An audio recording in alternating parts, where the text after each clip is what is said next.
하나님은 사람을 높이기도 하시고 사람을 낮추기도 하십니다. 하나님은 사람을 살릴 수도 있고 사람을 죽이실 수도 있습니다. 이 세상에 눈에 보이는 권력들이 있어요. 돈을 많이 가진 사람은 금력이 있는 것이고요, 지식이 많은 사람은 지력을 가지고 있는 거예요. 정치적인 정권, 이런 권력도 있어요. 이 세상에 많은 부귀 영화가 있습니다. 하지만 그것은 진짜가 아니에요. 왜냐하면 잠시 잠깐 주어진 것뿐이니까요. 한명수 목사님이라고 제가 참 존경하는 목사님이 계셨어요. 총회장까지 지내셨는데 기독신문에 주필로 30년 동안 많은 논고를, 또 가슴 뜨거운 글들을 올리셨던 분이에요. 그리고 탁월한 어떤 해안이 있었어요. 우리 교회에서 오셔서도 말씀을 증거하실 때 여기는 기차 같아요, 그렇게 말씀하셨던 우리 총회장님이셨어요. 그분이 돌아가셨을 때 너무 아쉬웠어요. 그분이 가지고 있는 책이 4만 권이 넘었어요. 평생 다 읽으셨는지는 몰라도 여하튼 4만 권이 넘었고, 그리고 당신이 설교한 것, 그 자료를 다 스크랩으로 해놨는데 이쪽 벽에서 저 벽 쪽까지 2단으로 해서 꽉 찼어요. 정말 지식이 어마어마한 분이었어요. 그분이 돌아가셨을 때 그런 지식을 나한테 좀 주고 가지. 사람이 죽으면 아무리 대단한 지식도 그것으로 끝이에요. 이건희 씨가 죽었을 때 그의 아들이 무덤을 좀 더 크게 만들었을 뿐 다 끝이에요. 이 세상에 있는 것들은 건강이든 그 어떤 것도 그것이 본질적인 것이 아니에요. 그런데 많은 사람들은 보여지고 지금 당장 있는 것이 진짜 권력이고 진짜 부귀 영화라고 착각하고 있습니다. 오늘 우리가 읽은 본문은 우리에게 이렇게 말씀을 하고 있습니다. 이러므로 하나님이 그를 지극히 높여, 예수님을 지극히 높여 모든 이름 위에 뛰어난 이름을 주었고, 하늘에 있는 자들과 땅 아래에 있는 자들과 땅에 있는 자들과 땅 아래에 있는 자들로 모든 무릎을 예수의 이름에 꿇게 하셨다라고 말씀합니다.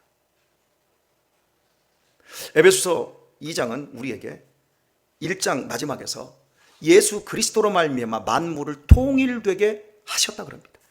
당신의 통치하에, 예수님의 권력 아래 이 세상 우주적인 것, 육적인 것, 영적인 것, 현세적인 것, 내세적인 것, 과거, 현재, 미래, 시간, 공간 모든 걸 넘어서 예수 그리스도께서 최고의 권력을 가지고 통치하게 하셨다, 이렇게 말씀하고 있습니다. 왜요? 이 세상에 많은 법칙이 있어요. 대한민국은 사계절의 법칙이 뚜렷합니다. 많은 법칙 속에서 인생이 살아가지고 있어요. 그런데 이 세상의 절대 법칙은 사망의 법칙이에요. 사망의 법보다 무서운 법이 없어요. 사람이 죽으면 그것으로 뼈가죽밖에 남지 않습니다. 평생 입으로 들어가서 배에 채워서 살이 되고 뼈가 되었던 그 몸뚱이만 남고 모든 기식이 없어져 버립니다. 그리고 그것조차도 결국에는 화장터에서 한 줌의 재로 만들어지고, 그것도 뿌려지든지 조그만 병에 담겨서 몇 년 보관하다가 그것도 없애버립니다. 사망의 법보다 무시무시한 절대 법이 이 세상에 없습니다. 그런데요, 이 사망의 법을 예수님이 이기셨어요. 세상에 많은 뉴스가 있습니다. 좋지 않은 전쟁이 터졌다더라. 백두산이 1000년 만에 다시금 터지려고 하고 있다더라. 유라시아 지각판이 지금 계속해서 움직이고 있다더라. 엄청난 대재앙과 같은 지진들이 온다더라. 이런 이야기 들을 수 있어요. 우리 아내가, 또 우리 하영이가 현재 평택 보건소에 정신적으로 아프신 분들 있잖아요. 조현증 환자, 우울증 환자, 뭐 이런 정신 질환을 앓고 계시는 분들을 이제 목요일마다 합창단을 만들어서 그분들을 합창을 가르치면서 그분들의 마음을 쓰다듬어 주고 그분들과 대화를 시도하고 지금 이런 일을 지금 하고 있습니다. 저도 이제 자원봉사로 이제 거기 가봐요. 그런데 그 친구들이 정말 맑은 영혼들인데 자기 세계에 갇혀서 그냥 평생 혼자 그렇게 살아가는 사람들이에요.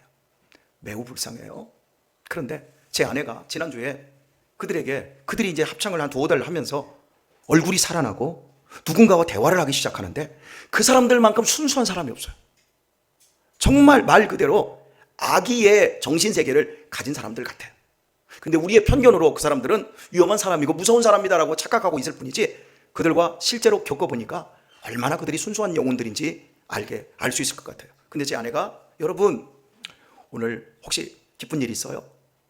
오늘 즐거운 일 있어요? 이제 이렇게 얘기하면서 얘기 좀 해보라고 하니까, 합창을 하던 중간에 한 친구가 선생님, 표현을 하겠습니다. 선생님, 오늘 굉장히 저 기뻐요.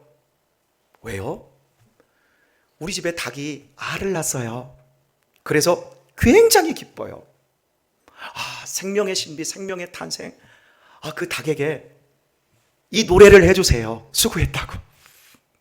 생명의 탄생. 사람에게 기쁨을 가져주는 거죠. 부부가 결혼을 해서 생명이 잉태합니다. 어마어마하게 즐거운 일이죠. 지금 인상을 쓰시는 분들은 뭐예요? 지금 육아에 지쳐 계신 분들 힘드시죠? 그런데 생명이 탄생했다. 엄청 큰 기쁨이에요. 내가 너를 위해서 모든 것 하겠다. 내 엄마가, 아버지가 다 해줄게. 이런 책임감과 이런 감정의 호소력을 가지고 축복합니다. 자, 없다가 생긴 거예요. 그런데 여러분, 정말 내 사랑하는 남편이고 내 아내일 수 있어요. 내 사랑하는 자식과 내 사랑하는 부모님과 10년, 20년, 30년, 40년, 50년 함께 했어요. 함께 하다가 한 사람이 죽었어요. 사랑하는 그 가족이 죽었어요. 그때 죽었을 때 사망의 법 아래서 모든 인생은 절망이에요. 그런데 사망을 이긴 사람이 하나도 없는데 죽음을 정복을 해버렸어요. 어떻게? 죽었는데 살아나버린 거예요. 이런 소식이야말로 세상이 뒤집어질 소식인 거예요. 그 사람의 살아남이, 그 사람이 어떻게 내가 살아났대, 그걸로 끝난 것이 아니라 그 살아난 사람의 죽음을 믿는 자 역시도 더 이상 죽음을 두려워할 것 없이 그 죽음을 이긴 거기에 편승되어서 나도 영원한 생명으로 살 수 있다. 이 복된 소식이 예수 그리스도의 죽음과 부활인 거예요. 여러분, 세상에서 제일 무서운 건 죽음이에요. 지금 옆에 있는 우리 어린이들, 내 사랑하는 내 자녀 죽는다고 한번 생각해 보세요. 지금 거의 죽어가고 있는 상태에서 이제 시트만 딱 얼굴에 덮으면 끝난다고 생각해 보세요. 내 사랑하는 그 사람이. 이게 여러분에게 용납 되겠어요? 감정적으로 이게 용납이 되겠어요? 모든 세상 사람들이 들어야 할 소식, 죽음의 공포, 더 이상 죽음으로써 두려워할 필요가 없다. 그분을 믿으면, 그분이 나의 왕이 되고 그분이 나의 주인이 되면 죽음을 이길 수 있다. 여러분, 이 권세보다, 이 권력보다, 이 소식보다 복된 소식이 어디 있어요? 근데 많은 사람들은 이 소식을 무시해요.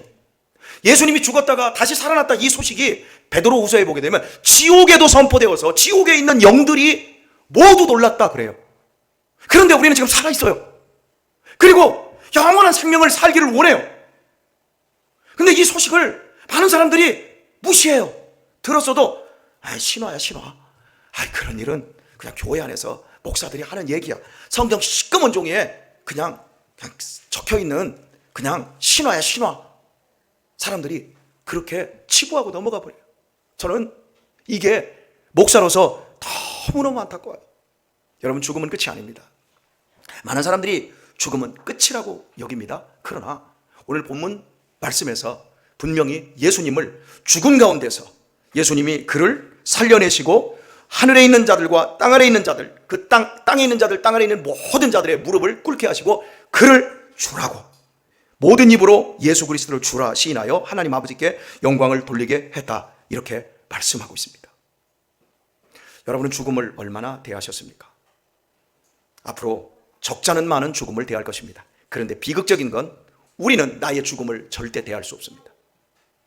내가 죽었을 때는 이미 내가 죽음을 대할 수 없기 때문입니다. 내가 대하는 죽음들은 모두 타인들의 죽음일 뿐입니다. 타인들의 죽음을 통해서 내 죽음을 이입시키고 있을 뿐이지 실제 죽음을 나는 경험을 못합니다. 저는 여러분들이 죽음에 대해서 깊이 생각을 해보고 정말 나는 죽음을 이긴 믿음이 내 안에 있는가, 그리고 나는 영원한 생명이신 예수 그리스도를 나의 통치자요, 나의 하나님이요, 나의 주인으로 섬기고 있는가 살펴보시길 바랍니다. 오늘의 말씀을 맺도록 하겠습니다. 예수님은 죽으시고 부활하셔서 최고의 통치자가 되셨습니다. 우리를 살리시기도, 우리를 죽이시기도, 우리를 높이실 수도 있고 우리를 낮추실 수도 있는 최고의 권력을 가지셨습니다. 그리고 그 권력을 예수님은 세상에 있는 많은 사람들에게 나누어 주고 계십니다. 잠깐 위임된 것 뿐입니다. 그런데 그 잠깐 위임된 그 권력의 사람들은 취해서 그것을 자기 것으로 누리려고만 합니다. 그 권력을, 나에게 주신 권력을 예수님께 올려드리는 거야말로 그분 앞에 무릎 꿇는 삶이자 그분의 보호와 그분의 간섭과 그분의 이끄심과 그분의 복주심을 경험할 수 있는 놀라운 비결이 될 줄 믿습니다. 여러분은 성경 몇 독 하셨습니까? 여러분은 성경 몇 독을 하셨습니까?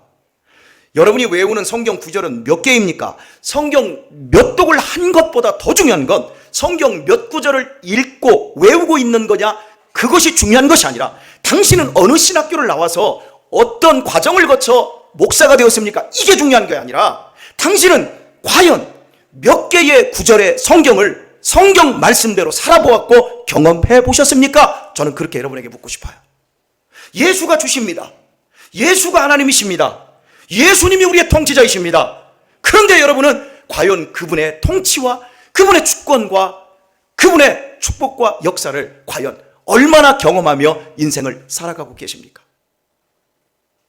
명사로서 존재하는 성경 저 삼독했습니다 라고 끝난 것보다 성경에 있는 시편의 말씀 한 절만이라도 내 삶에서 경험되며 사는, 진정으로 예수 그리스도의 통치 속에 그 복을 누리는 우리 성도님들 다 되실 수 있기를 예수님의 이름으로 축원합니다.